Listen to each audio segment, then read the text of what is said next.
Okay. Yep. Okay. So Ines, a big hello again. So hello and greetings from the Voice of Girls, Iskenderun, Hatay, Turkey. In this session, we have a country presentation by Miss Ines Boufahja. I am very bad at telling different names in different languages, so apologies. And Okay. so today we will have two parts in this session. First, we will have the presentation of Tunisia, and then we will have a big Q&A section with our guests and with our girls. So I want to give the floor to you to say a few things about you, and then you go ahead and start with the presentation.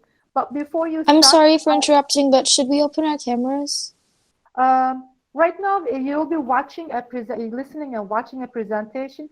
So please stay muted. But this here is a little note for everyone. Um, During the presentation, please take a notepad or notebook and a pencil and write your questions. This is the time to watch and also to write your questions. After the presentation, we'll have all the participants ask questions, and then after that, Miss Ines, depending on the time, she would like to ask you a few questions about our country as well. All right? Okay. Uh, yes, Miss Ines, please introduce yourself and then get started. Okay. Thank you for having me today to talk about my country. I am Miss Ines, an English teacher from Tunisia, and I'm here joining you to talk about my country. Thank you so much. You're welcome. Uh, so let's get started.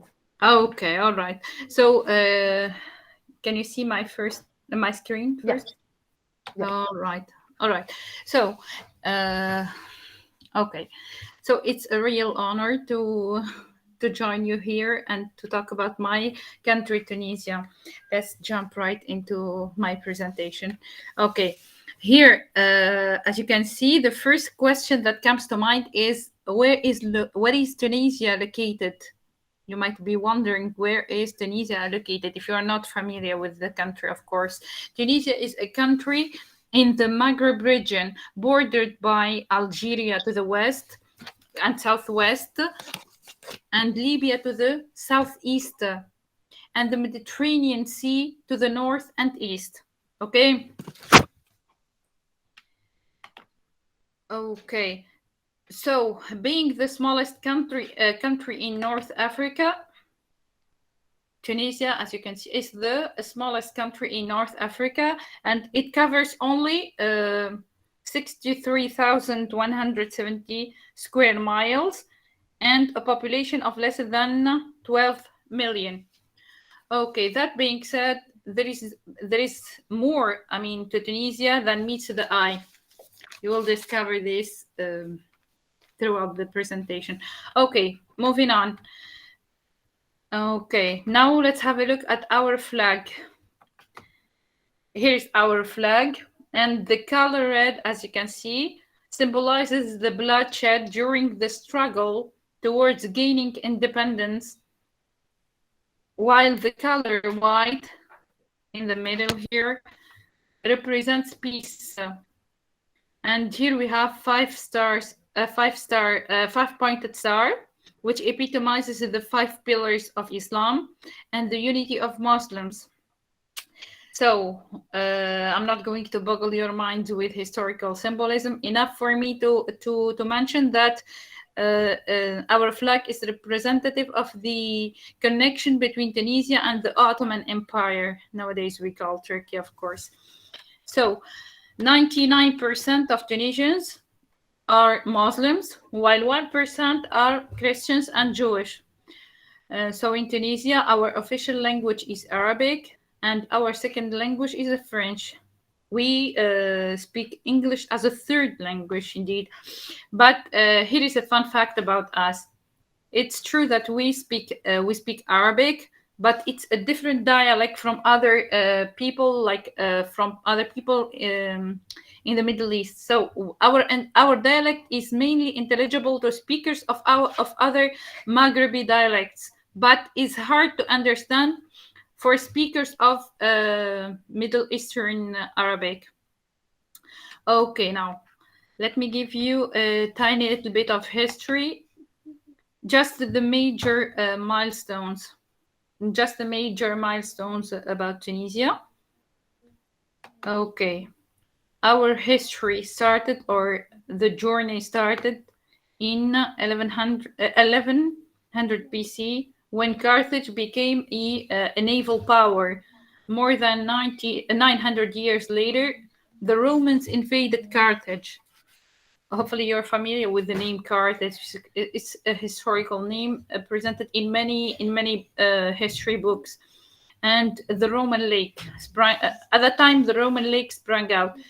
Then a change of power occurred when the Berbers took over 300 years later. And fast forward in 1600, Tunisia is part of the Turkish Empire. The Okay. Ottoman maybe. Yeah.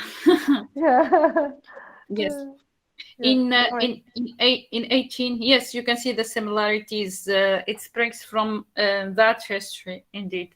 Okay, in 1880, the French moved in and changed the face of the Tunisian culture. However, in 1956, Tunisia gained independence.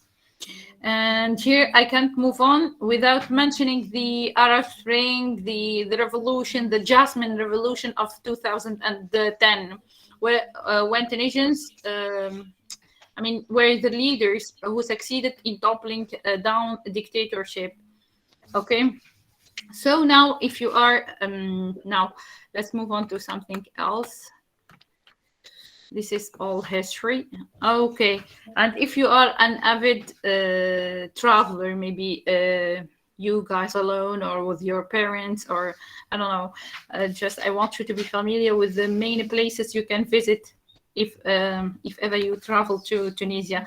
So let's start with the capital, Tunis, and the main suburbs. The first I have for you is the Bardo, as you can see here on my screen, the Bardo National Museum, which is located in the suburb of Bardo, very close to the capital city, and is one of the most important museums in the Mediterranean region. It traces the history of Tunisia over several millennia and across several civilizations. Then the second on Zaytuna Mosque. This is Zaytuna Mosque, which is a major mosque at the center of the Medina of Tunis, which covers an area of 5,000 square meters with 9 entrances. Next, we have Carthage Museum, and I'm starting at the top left here. Carthage Museum. Okay. Which is one of the 2 main local museums in the region, located in the heart of the city of Carthage. Next, the walled citadel of Biersa. Third is the Cathedral of Saint Vincent, Saint Vincent de Paul, it's a French name, of course. Fourth is Bab Bahar, or we call it in French, Port de France. Okay, next. Okay, we have the Acropolium of Carthage, and last but not least, I have the City of Science, which is literally a vibrant science museum located in Tunis. Now, I like to show you a number of cities. So let's start with Sidi Bou Said, the famous Sidi Bou Said. And there is nothing. There is nothing like a day here and taking loads of snaps in. This place is visited by celebrities, but by famous people. Many people they come directly to. It's a necessity for them to see Sidi Bou Said here in Tunisia. Okay. Here we have the capital city, Tunis, the first picture. Okay, just next to it, Bizerte, the town where I was born, Bizerte. And the third here is the coastal town of Nebo. Okay, moving on. This is Kairouan. Kairouan. Okay, a city with a very long history. After that, I have the city of Sfax. This is Sfax, and which is the second after the capital. These two cities. Next, let me show you the next slide. Okay, these cities, Monastir and Sus, they are, and the island of Jerba, they are worth visiting if you want to immerse yourself more in our local culture, of course. Okay. Now, the city of Tatooine. I don't know if you are familiar with the American film series Star Wars. It was set here in Tunisia, Tatooine, this interesting city. Okay, I can't go further without talking a little bit about the Sahara Desert, which is, which evokes images of sandy dunes, as you can see here, sandy dunes and starry skies. Okay. See here the as you can see here the chalk white beaches and sparkling blue waters. Okay, for summer holiday junkies, of course. Okay, now let's have a look at some takeaway souvenirs. These are some of the things that you can grab whenever here in Tunisia as souvenirs to your loved ones. Okay, here is what you can go back home with. Starting from the left hand, we have the handmade ceramic platters. The homemade chess set is next, and the following is the leather poof. Number 4 is the leather poof, and we have the silver gift articles and the Tunisian carpet. Okay.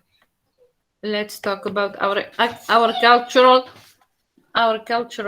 products. Okay, so dates, and we have different varieties of dates.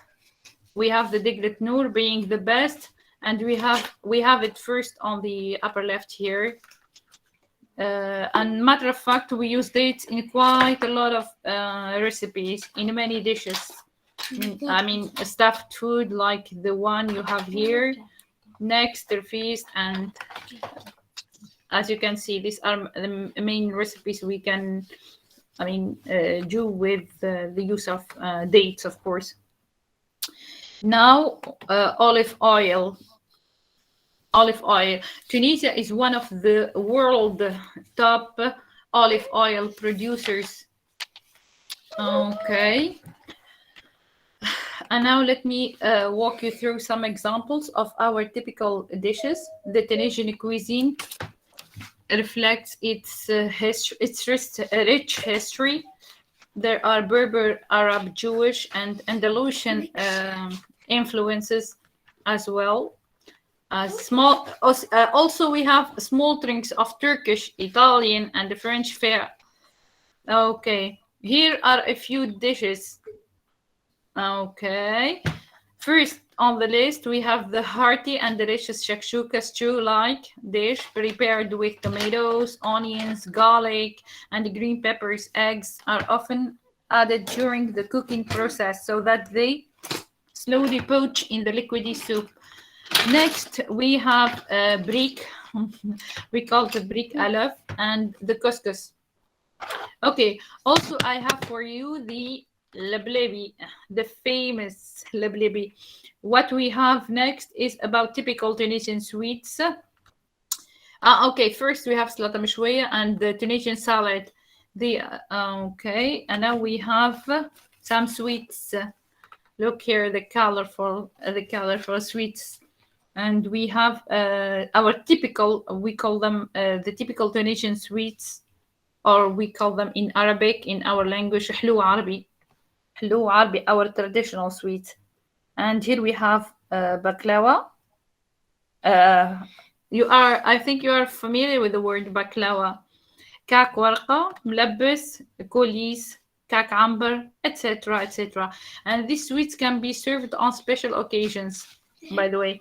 And some others we have بجوية محلبية, we have nuts, we have asidatus gugu. Asidatus gugu actually we prepare on the Prophet's birthday celebration. We have the bambaluni, yuyu, غريبة, غريبة draw, and this غريبة can be translated into shortbread. Scottish or English people call it shortbread. Okay, now some other pastries include مقروض, samsa, and zlebia. And this can be associated with the particular cities, of course. Like Makrut, for example, it is associated with the city of Kairouan. Okay, now moving on, I have let's have a look at traditional clothing and the ceremonial costumes. And we have المالية, سفسيري, جبة, كفتان, and فوطة وبلوزة. You can have a look here, this slide, different traditional costumes. Next, okay, well, here is a well-known fact about Tunisia. It is called Tunisia the green, and our traditional or our national flower is the jasmine. Out of granules of the flowers, we get the Tunisian mashmoum and the traditional craft well preserved. Till this day, we have this mashmoum, yasmin. Okay, wrapping up, I want to just talk about music. And our country is best known for malouf, a kind of music imported from Andalusia, and it has been imported here after the Spanish conquest, actually. And for you to explore more, you can go to the link at the link below at the here in this last slide and listen to the original Tunisian music. Aishkum, thank you for your attention. Aishkum is our way of saying, our Tunisian way, our local way of saying thank you. Aishkum.